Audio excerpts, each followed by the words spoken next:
So called America की democracy पहले ही Zionist चला रहा है। अगर अमेरिका अपने 2500 मेरीन खार्क आइलैंड पर उतारना चाहता है जो ईरान का एक आइलैंड है तो वो उनकी कब्रें खोदने के मुतरादिफ हो। अमेरिका अब मजबूर हो गया है और वो दुनिया से भीख मांग रहा है कि खुदा के लिए आओ और ये स्टेट ऑफ हॉर्मज़ मेरी खुलवा दो। 28 फरवरी से अब तक इन 15 दिनों में अमेरिका ने $2 ट्रिलियन अपनी लैला के लिए इस जंग में फूंक दिए हैं। तो कैसे हैं दोस्तों, उम्मीद करता हूँ आप जहाँ भी होंगे अल्लाह के अमान में होंगे और खुश व खुरम होंगे। इज़राइल और यूएसए ने जो इलीगल वॉर ईरान पर मुसल्लत की थी उसका आज 17वां दिन है और अब ये जंग जो है अपने फ़ेज़ 2 में दाखिल हो गई है। जो जंग एपिक फुरी से शुरू हुई थी अब वो वॉर ऑफ स्टेट ऑफ हॉर्मज़ बन गई है। अब अमेरिका और इज़राइल का रेजीम चेंज से अब सिर्फ़ और सिर्फ ये पॉइंट रह गया है कि वो कैसे अपने स्टेट ऑफ हॉर्मज़ को किसी न किसी तरह खुलवा दें। अब ये जंग जो है वो अमेरिका अपने आप को बका के साथ जो है अपने सुपर पावर के स्टेटस के साथ जो है वो बचाने की कोशिश में क्यों लग गया है। ये सिनेरियो ये सिस्टम यहाँ तक कैसे पहुँचा और अमेरिका जो है जो अपने आप को सुपर पावर कहता था, जो ये कह रहा है कि भाई हमने ईरान के नेवी तबाह कर दी है, हमने ईरान की बैलिस्टिक मिसाइल की कैपेबिलिटी जो है वो तबाह कर दी है और साथ ही साथ जो है हमने उनकी एयरफोर्स जो है वो तबाह कर दी है। लेकिन फिर भी अब इन सब के बावजूद अमेरिका और ख़ास तौर पे डोनाल्ड ट्रंप जो है वो दुनिया से स्टेट ऑफ हॉर्मज़ खुलवाने की भीख क्यों मांग रहे हैं। वो कौन सी मिस कैलकुलेशन की वजह से जो है उन्होंने ये जंग छेड़ तो दी थी, उन्होंने ये जंग जो है एपिक फुरी एक क्विक ऑपरेशन नाम तो दे दिया था, लेकिन अब वही एपिक फुरी इनका एपिक ब्लेंडर कैसे बन गया। तो ये तमाम तरह सिनेरियो को समझने के लिए वीडियो को एंड तक देखें। सबसे पहले अमेरिका ने ये जंग जो है वो अपने बिहाफ पर नहीं शुरू की। ना अमेरिका का जो माइंड सेट था वो सिर्फ और सिर्फ ये था कि जैसे वेनेजुएला टाइप हम एक छोटा सा ऑपरेशन करेंगे, उनकी लीडरशिप को ख़त्म करेंगे तो वहाँ के जो लोग हैं वो आ जाएंगे और वो जो है तख्ता पलट देंगे और इस तरह जो है हमारा जो ये एपिक फुरी का जो क्विक ऑपरेशन है वो कामयाब हो जाएगा। लेकिन अब ये उल्टा पड़ गया है क्योंकि आपने मिस कैलकुलेशन और बहुत ही महदूद सोच कर और बहुत ही एक लिमिटेड सोच से आपने यहाँ पर अटैक किया। आपको इसके पीछे जो है सिनेरियो जो बैकग्राउंड था, जो ये जंग कहाँ तक जा सकती हो और जो ईरान पहले भी कहता रहा कि इस जंग को हम रीजनल कॉन्फ्लिक्ट में तब्दील कर देंगे, तो आपने उसको भी एक नॉन सीरियस लिया और अपने इज़राइल को खुश करने के लिए जो है उस अपने बच्चे को जो है वो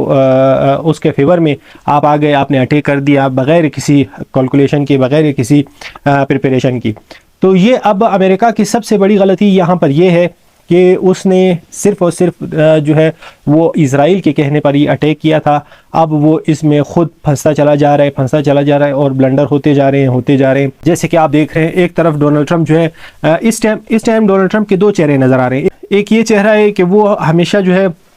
वो विनिंग क्लेम करते हैं कि भाई मैंने तबाह कर दिया, ईरान तबाह हो गया, ईरान तबाह हो गया, ईरान की नेवी ख़त्म हो गई, ईरान के एयरक्राफ्ट ख़त्म हो गए, मिसाइल्स बैलिस्टिक मिसाइल ख़त्म कर दिए। तो ये सारे एक तरफ वो ये क्लेम करते जा रहे हैं, लेकिन दूसरी तरफ जो है वो अब दुनिया से भीख मांग रहे हैं, ख़ास तौर पे बरतानिया से, जो उन्होंने पिछली बार उनको कहा था कि अब हम जंग जीतने वाले हैं, हमें आपकी मदद की और आपकी करियर की कोई ज़रूरत नहीं है, लेकिन हम याद रखेंगे। लेकिन आप अभी जाकर वही उसी जो बरतानिया के जो पैरों में जाकर बैठ गए कि खुदा के लिए जो अपने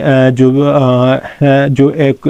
बहरी जहाज़ है, जंगी जहाज़ है, उनको जो है वो स्टेट ऑफ हॉर्मज़ खोलने के लिए भेजें और साथ ही साथ चाइना, जापान और साउथ कोरिया के इन सब के साथ जो है एक भीख मांग रहे हैं कि अब आप आए, ये हमारा हाली मसला नहीं है। तो ये जो है ये सब का मसला है, हम इसको खुलवाते हैं। अब इसमें जो है इनका एक प्लान है कि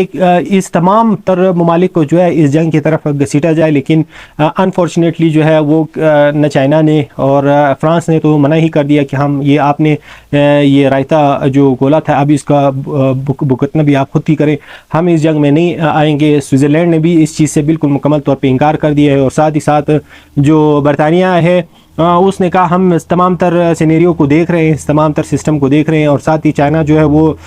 खामोशी से ये बैठ कर देख रहा होगा और हंस रहा होगा कि अच्छा अब जो है वो हमें बुला रहे हैं कि स्टेट ऑफ हॉर्मज़ खोलने के लिए। तो ये तमाम तर सिनेरियो अब जो अमेरिका के शिकस्त का और अमेरिका की जो चीखें निकल रही हैं ये उसका मुंह बोलता सबूत है। और अमेरिका बेशक क्योंकि सुपर पावर है, वो एरोगेंट वॉर अभी इस टाइम लड़ रहा है और इसके अलावा वो कुछ भी नहीं कर रहा, ना उसके पास ऑब्जेक्टिव्स हैं, ना उसके पास कोई टारगेट्स हैं, बस वो कॉर्पोरेट बॉम्बिंग किया जा रहा है, सिविलियंस इंफ्रास्ट्रक्चर को जो है वो हिट करते जा रहे हैं, जो उनका एक वतीरा ही रहा है एक वक्त से, जेनोसाइडल जो एक तरतीब उन्होंने उठाई हुई है, ख़ास तौर पर इजराइल और अमेरिका ने जो मिलकर जो है जेनोसाइड के जंग को जो है वो जेनोसाइडल वॉर में तब्दील कर देते हैं। तो वो ये अब वो कर रहे हैं, सिर्फ कॉर्पोरेट बमिंग कर रहे हैं, जो जहां इनको मिल रही है जगह वहां पर ये लोग बम गिरा रहे हैं, कभी B-52 से, कभी भी बॉम्बर से, B-2 बॉम्बर से। तो ये तमाम तर अब इनके पास कोई ऑब्जेक्टिव नहीं रहा, क्योंकि यहाँ के जो रेडार थे, यहाँ के जो इनके आइज़ कहा जाता था, जो आंखें कहा जाती थी, वो तो मुकम्मल तौर पे ईरान ने जो है वो तबाह कर दिया है। अब मैं आपको ये तमाम तर स्ट्रेट ऑफ हॉर्मुज़ का सिनेरियो समझाऊंगा। स्ट्रेट ऑफ हॉर्मुज़ आप जानते हैं वो एक 21 किलोमीटर की जो है एक पर्शियन गल्फ़ में एक स्ट्रिप है, जहाँ से मिडल ईस्ट के तमाम तर ऑयल और जो मिडल ईस्ट को जो फूड वगैरह जो है वो इसी रास्ते से मिडल ईस्ट को मिलते हैं, और मिडल ईस्ट से यहीं से जो है ऑयल जो है वो तमाम तर यूरोप में जो है वो देता है, और साथ ही साथ तकरीबन पूरी दुनिया का 23% ऑयल जो है वो इसी रास्ते से, इसी रूट से होता हुआ जो है वो यूरोप में इंटर होता है। तो ये एक अमेरिका ने यहाँ पर भी बहुत मिस कैलकुलेशन की, उसने स्ट्रेट ऑफ हॉर्मुज़ को बिल्कुल खातिर में नहीं लाया, उसने सोचा भी नहीं होगा कि ये जंग जो मैं शुरू कर रहा हूँ ये आखिर जाकर स्ट्रेट ऑफ हॉर्मुज़ की जंग बन जाएगी। रिजीम चेंज तो भूल जाएँ, हम ईरान को तो भूल जाएँ, अब उसको अपने लाले पड़ गए हैं कि कैसे हम स्ट्रेट ऑफ हॉर्मुज़ खोलें, क्योंकि जो यूरोप की तरफ से जो प्रेशर आ रहा है और साथ ही साथ अमेरिका में जो पेट्रोल और जो ऑयल प्राइसेस है वो बढ़ रही हैं, और साथ ही मिडल ईस्ट के जो ज़खायर हैं वो भी अब फुल होने लगे हैं। वो लोग उन्होंने भी अमेरिका पर प्रेशर डाला है कि इस जंग को जो है वो जल्द से जल्द बंद करे, ख़त्म करे, ताकि हम जो है ऑयल की तरसील को बना सके। अब तक 1000 जो शिप्स हैं वो इस टाइम स्ट्रेट ऑफ हॉर्मुज़ में फंसी हुई हैं। तो आप इस चीज़ का अंदाज़ा लगा सकते हैं कि मुकम्मल तौर पे ईरान का वहाँ पर कंट्रोल है। ईरान जिसे चाह रहा है उसे जाने दे रहा है, जिसे नहीं चाह रहा, जिस जो अमेरिकन एलाइज़ हैं या अमेरिका के जो जहाज़ हैं उनको बिल्कुल इन्होंने ब्लॉक कर दिया, उनको जाने की इजाज़त नहीं है। और ईरान जो है, अब अमेरिका जो है वो एग्ज़िट्स तलाश करने की कोशिश कर रहा है कि कैसे मैं इस जंग से निकलूँ, लेकिन ईरान ने जो शराइत रखी है वो बहुत ही बड़ी शराइत है। और अब इस हवाले से क्या सिनेरियो बनता है, और बैक डोर्स पे लाजमी जो है इन चीज़ों पे बात हो रही है कि आप इस शर्त पे रिलैक्स हो जाए और इस शर्त को हम मान लेते हैं। तो अब ये सिनेरियो बन रहा है और ये चीज़ें हो रही हैं, और आप देखेंगे कि आने वाले कुछ मे बी नेक्स्ट वीक या उससे अगले हफ्ते जो है इस जंग को जो है वो आखिर ख़त्म होना है, क्योंकि अमेरिका को यहाँ से जाना पड़ेगा। अमेरिका के पास कोई ऑप्शन है ही नहीं, क्योंकि ये जंग अमेरिका की थी ही नहीं। ये जंग जो है ये इजराइल की जंग थी, जिसमें इजराइल ने अमेरिका को घसीट के ले आया, और अमेरिका ने अपने बच्चे को बचाने के लिए जो है तमाम तर अभी तक जो है वो कहा ये जा रहे हैं $2 ट्रिलियन को भी टच कर सकता है। अब तक जो है वो 18 और 20 बिलियन के आसपास जो है वो इस टाइम अमेरिका के चले जाएंगे। जैसे आप उनके एयरक्राफ्ट देखें कि C-135 जो रिफ्यूलिंग जहाज़ है उनको 10 वो जो है वो इस टाइम तबाह हो चुके हैं, और साथ ही साथ जो एयरक्राफ्ट गिरे थे, और जो अब ईरान जो रशिया और चाइना के बिहाफ पर जो इंटेलिजेंस और जो सैटेलाइट के ज़रिए जो है वो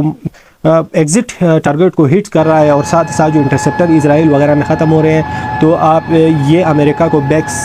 फुट जाना पड़ेगा, और इस चीज़ को, इसके अलावा उसके पास कोई ऑप्शन है ही नहीं,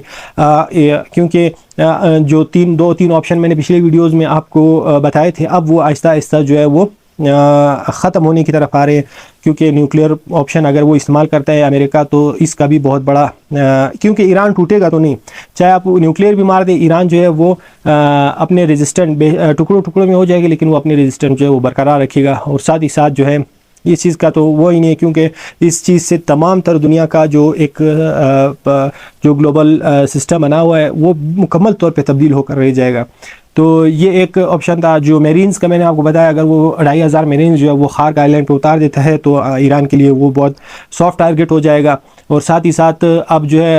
अमेरिका ने जो ऑयल रिफाइनरीज़ पर जो स्टोरेज पर जो हमले की धमकी दी है, तो उसके मुकाबले में IRGC ने जो है वो बाकायदा तौर पे एक लिस्ट जारी की है, और उन्होंने कहा कि अगर आप हमारे ऑयल रिफाइनरी या ऑयल स्टोरेज को जो है आप हिट करेंगे तो हम जो है आपके इन जगहों को जो है टारगेट करेंगे, और जो ऑयल रिफाइनरी जो मिडल ईस्ट में है उसको भी टारगेट करेंगे। तो अगर ये होता है तो अब ये इस चीज़ से तो बिल्कुल क्लियर है कि ईरान इतनी कैपेबिलिटी अब रखता है, ईरान के पास एक्यूरेट जो है वो इंफॉर्मेशन इस टाइम मौजूद है और वो इन जगहों को बिल्कुल क्लियरली हिट कर सकता है। तो अमेरिका 100 बार सोचेगा अब इस तरह ऑयल रिफाइनरी वगैरह को जो है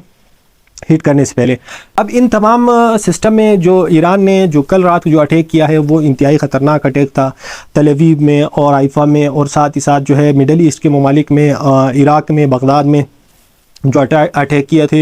एक बहुत ही तबाहकुन अटैक हुए जिसमें इस्राएली मीडिया के मुताबिक जो है वो 24 घंटे के अंदर 100 से ज़ायद जो है वो ज़ख्मी लाए गए हैं। आप ज़ख्मी से मुराद आपको पता है क्या, अगर वहाँ पर 10 जो है अफराद हलाक हुए हैं तो वो उनको एक शो करते हैं। तो ये एक जंग का जो है वो एक तरीका है कि अपने जो डिस्ट्रक्शन है उसको कम से कम जो है वो दिखाया जाए। लेकिन इस वीडियो में आपके साथ शेयर कर रहा हूँ, ठीक है। आप ये इजराइल में ये तबाही देख रहे हैं कि किस हद तक जो है ये ईरान अब हावी हो गया है। जो अमेरिका कहता था, इजराइल कहता था कि हमने उनकी एयर स्पेस पर मुकम्मल कंट्रोल हासिल कर लिया है, अब वो ऐसा लग रहा है कि ईरान ने इजराइल के एयर स्पेस को मुकम्मल तौर पर कंट्रोल कर लिया है, क्योंकि इंटरनेट की जो शदीद किल्लत है वो अब नज़र आना शुरू होगी। और भी बहुत सी ऐसी चीज़ें बाहर निकल के सामने आएंगी जिससे अमेरिका जो है वो डिनाई नहीं कर सकेगा और उसको पीछे जाना पड़ेगा। इस चीज़ में कोई शक नहीं। जैसे अब वज़ीर तवानाई जो आपने देखा अमेरिका का, उन्होंने भी ये यकीन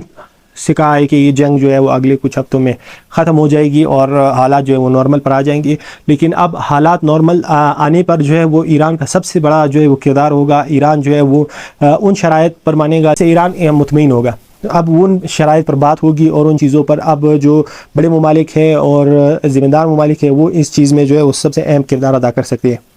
बताया कि अमेरिका इस टाइम एग्जिट तलाश करने की कोशिश कर रहा है और ये भी मुमकिन है कि डोनाल्ड ट्रंप जो है वो कल परसों या किसी भी दिन जो है वो उठकर जो है अपनी विक्ट्री का ऐलान कर दे और इस जंग को ख़त्म कर दे। तो ये भी मुमकिन है क्योंकि डोनाल्ड ट्रंप की बातों से, जो उनके ट्वीट्स हैं उनके, क्योंकि वो एक जंग जो है वो ट्वीट पर लड़े हैं, वो यहाँ पर मिडल ईस्ट में अमली तौर पर नहीं लड़े। और एक डोनाल्ड ट्रंप के बारे में मैंने एक वीडियो बनाई थी, मैंने कहा कि डोनाल्ड ट्रंप का जो ये विनिंग है और अपने आप को मुतमईन रखना और हमेशा जीत का ऐलान करना और अटैक करते रहना, तो ये एक इसके पीछे भी एक ज़ायनिस्ट पूरा एक गेम था। और इसका जो टीचर था, ठीक है, जिसका ये स्टूडेंट गुजरा है, जो वकील था, उसकी साजिशी वीडियो जो है वो मैंने बनाई है कि वो किस माइंड सेट पर जो है वो अपने इस तरह जो